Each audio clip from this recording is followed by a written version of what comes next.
Puede ser un experimento. Y el experimento consta de lo siguiente. El otro día me dio un gusto absolutamente enorme que el New York Times le dedicara una página a Juan Tamariz. Quien no conoce a Juan Tamariz no sabe de magia. Juan Tamariz es el mejor mago de cartas del mundo, reconocido por todos los magos que valen algo, empezando por Penn and Teller, que en este momento pues, son probablemente los mejores magos del mundo, sobre todo magos no de aparatos, aunque usan a veces aparatos, pero son magos all around, y sobre todo Teller, el pequeño que no habla en escenario, pues sí, por supuesto que habla, le he oído varias conferencias. Teller es uno de los magos que más sabe de magia, porque se ha leído todos los libros del mundo. Hace unas semanas, en su programa Fulos, tuvieron a Dánida Ortiz, que es un alumno y ahora colega de Juan Tamariz. Ellos han hecho cursos de cartomagia y los hay en vídeo y demás, Dánida Ortiz y Juan Tamariz, y les hizo una serie de efectos que Teller, este hombre que sabe todo lo que hay, tiene 70 años, de los cuales ha dedicado más de 50 a leerse todo lo que hay de magia y a aprender y a hacer todos los trucos que sean posibles, efectos como les llaman ellos, y la cara del hombre en uno de ellos fue de, en mi vida había visto eso, esa cara que ponemos cuando nos hacen un efecto que no entendemos, nosotros que somos gente lega en el asunto, yo sé muy poco de ilusionismo, aunque he sido fan del ilusionismo y amigo por suerte de gente como James Randi, pero esa cara de absoluta fascinación que nos puede provocar un mago que nos regresa a nuestra infancia, al mundo donde la magia era posible. Randi decía que él era un actor que hacía el papel de mago en el escenario y que cuando lo hacía bien la gente creía que era mago. Es maravilloso. Entonces, Juan Tamariz a mí me parece una de las personas más importantes en la historia de la magia y está reconocido así. Se ha leído también absolutamente todo. Dicen que tiene la biblioteca más grande que hay de magia y, por supuesto, sabe muchísimo. Y una vez ocurrió que me enteré que había sido estudiado por dos, vamos a poner aquí, haciendo una de sus gestos tradicionales, sus gestos característicos. Yo lo vi hace poco todavía aquí en la Laboral, en el Teatro de la Universidad Laboral en Gijón, y que había sido estudiado por dos investigadores científicos. Susana Martínez Conde es una de ellas, y el doctor Macknick. De hecho los tenemos foto de ellos aquí. No tenemos foto de ellos. Sí, tenemos foto de ellos aquí. Susana Martínez Conde, que es española, pero trabaja en Estados Unidos, y el doctor Macknick.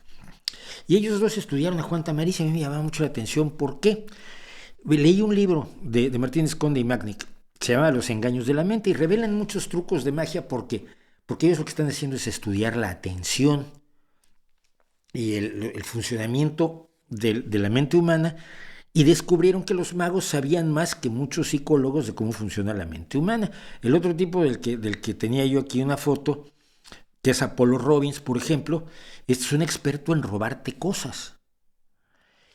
Y con él trabajaron mucho estos dos científicos porque él sabe perfectamente cómo manipular la atención de la gente. Sabe que si te toma la mano aquí, tú sientes su mano aquí, no estás sintiendo lo que hace con la otra mano.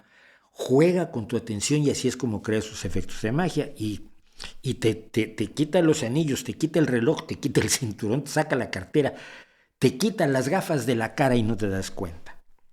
Porque juega con la atención como un maestro de la psicología. Y esto les interesó mucho a Martínez Conde y a Macknick, que son neurocientíficos.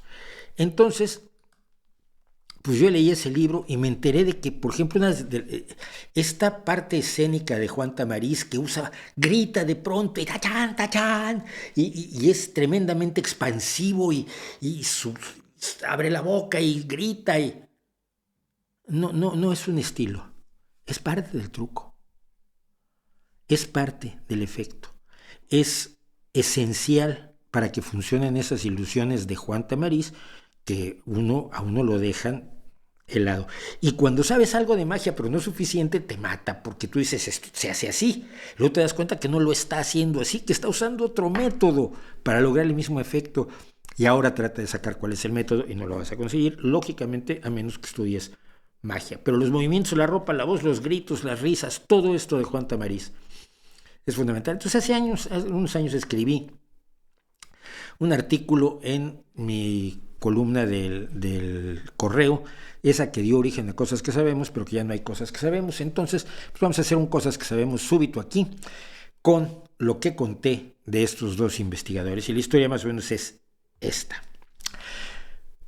Los magos son expertos en engañarnos si entendemos magia como el arte del ilusionismo en sus muchas variedades. No me refiero a la magia real, que nadie ha podido demostrar que existe, aunque algunos tontos siguen pagándola como si existiera.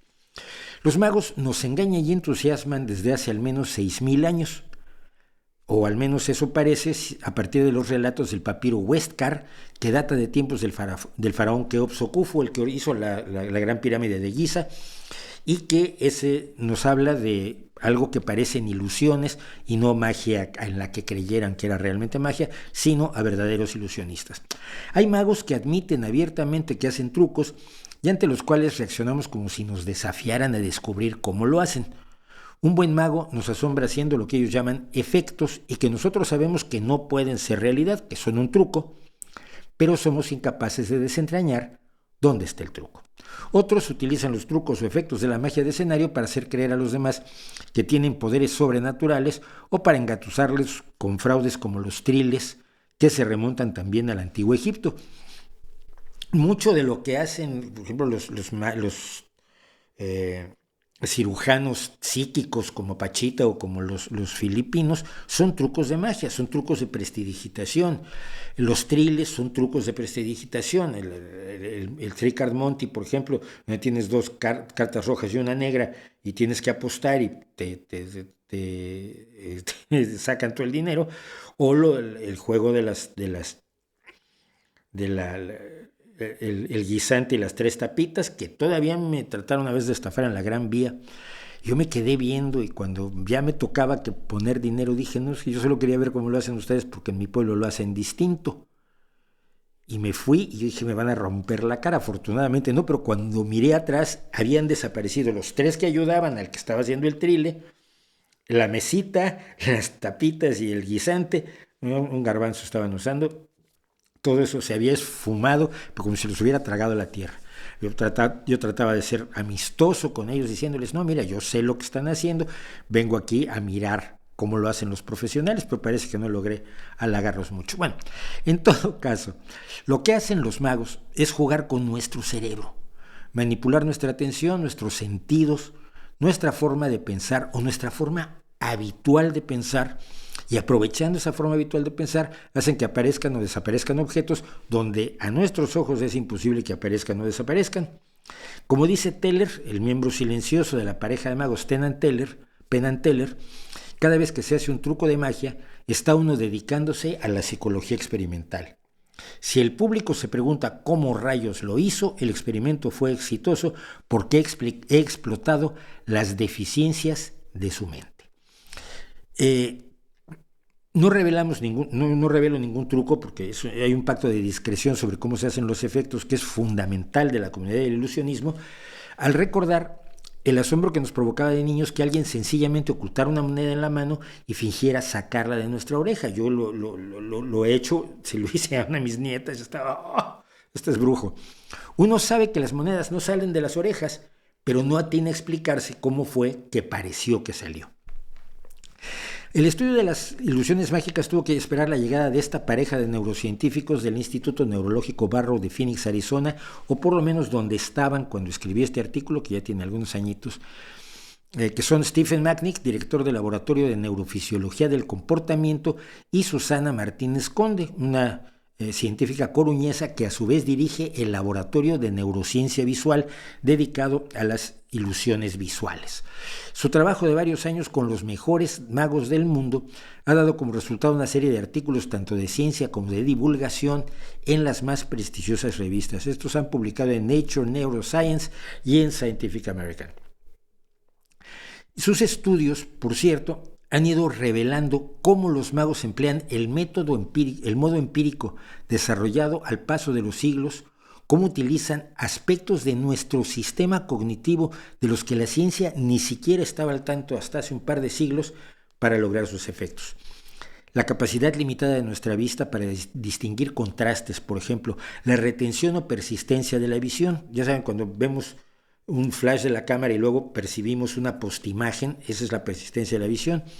Los ángulos que hacen que percibamos mejor o peor la profundidad de un objeto, o el fascinante fenómeno del relleno, cuando tenemos algo incompleto y lo rellenamos. Ustedes probablemente han visto esto, que son 3 círculos y en los 3 círculos se les ha quitado un ángulo a cada uno de los 3, y cuando los ves juntos tú lo rellenas y dices que es un triángulo cuando allí no hay un triángulo. Nuestra experiencia visual es extremadamente rica, pese a que nuestros ojos tienen una resolución muy inferior a la de las cámaras digitales comunes. Se supone que nuestro ojo tiene aproximadamente 1 megapíxel, pero como se mueve, pues va rellenando. Nuestro cerebro, sin embargo, tiene un sistema de circuitos tal que nos permite, además del movimiento de los ojos, predecir cómo son las cosas y a partir de lo que ve, rellenar los huecos, de modo que tenemos o experimentamos una visión mucho más clara de la que en realidad nos pueden ofrecer nuestros ojos. Una de las confirmaciones más fascinantes del trabajo de estos investigadores con los magos es que nuestro cerebro no puede hacer 2 cosas a la vez, por mucho que nos guste pensar que somos multitasking y demás. No, hacemos una cosa o hacemos otra, aunque sea sucesivamente.